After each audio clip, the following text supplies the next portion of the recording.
একটা দল কেন বারবার প্যানিক অ্যাটাক করে? একবার উইকেট পড়তে শুরু করলে কেন এভাবে অদ্ভুত ধস নামে? এতদিনেও উত্তরটা খুঁজে পাওয়া যায়নি বাংলাদেশ দলে। ঘরোয়া ক্রিকেটের সবচেয়ে সফল কোচ সালাউদ্দিন, যিনি দলের বেশিরভাগ ক্রিকেটারকে খুব কাছ থেকে চেনেন, তিনিও উত্তরটা বের করতে পারছেন না। বাংলাদেশের নিয়মিত ব্যাটিং বিপর্যয় ঠেকাতে কাজে দিচ্ছে না সালাউদ্দিনের জাদুও।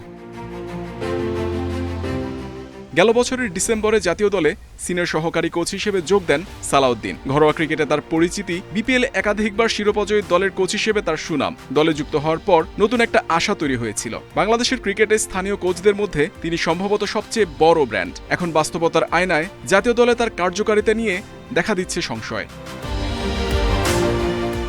দলের প্রধান কোচ ফিল সিমন্সের সঙ্গে ব্যাটিং ইউনিটের দায়িত্ব সালাউদ্দিনের কাঁধেই। শ্রীলঙ্কা সিরিজের আগেও তানজিদ তামিম, লিটন, শান্ত মুমিনুল, জাকের আলী, মিরাজ, জয় কিংবা হৃদয়, সবার ব্যাটিং নিয়ে তিনি নিবিড়ভাবে কাজ করেছেন। কখনো টায়ার দিয়ে ফিল্ডিং সেটআপে, কখনো গ্রানাইট স্ল্যাবে বোলিং মেশিনে ব্যাটিং, আবার কখনো ঘন্টার পর ঘন্টা নেটে অনুশীলন। চেষ্টা ও অনুশীলনের কমতি নেই, তবু মাঠে অদ্ভুত ব্যাটিং ধস থামছে না।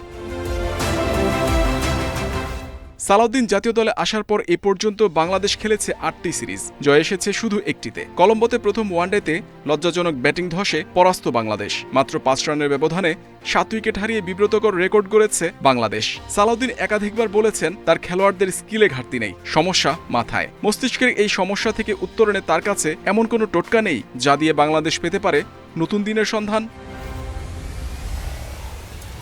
লিটন দাসের ব্যাটে রান নেই কতদিন হলো? সালাউদ্দিনের কি তা অজানা? ওয়ানডেতে তার শেষ ৮ ইনিংসে রান নেই, তবুও তিনি দলে রয়েছেন, এমনকি একাদশেও খেলছেন। টি-20 সংস্করণে লিটন আবার দলের অধিনায়ক, যার নেতৃত্বে এরই মধ্যে ২টি সিরিজ হেরেছে বাংলাদেশ। নাজমুল শান্ত ছন্দে রয়েছেন, কিন্তু লঙ্কানডেরায় প্রথম ওয়ানডেতে ফুরিয়ে গেলেন দ্রুত। ধসের শুরু তার আউট দিয়ে। তাওহিদ হৃদয়ের ওয়ানডে ক্যারিয়ারের বেশিরভাগ বড় ইনিংস কাজে আসেনি দলের জয়ে। যখন হৃদয়কে বড় প্রয়োজন, তখন যেন তিনি নিষ্প্রভ। জাতীয় দলের বাইরে থাকতে একসময় সালাউদ্দিন তির্যক মন্তব্য ছুড়তেন, খেলোয়াড়দের এত প্রতিভা কাজে লাগছে কোথায়? এখন একই প্রশ্ন তাকে করা হলে মুখস্থ একটা উত্তর রয়েছে, খেলোয়াড়দের সময় দিলে কোচদেরও সময় দিতে হবে।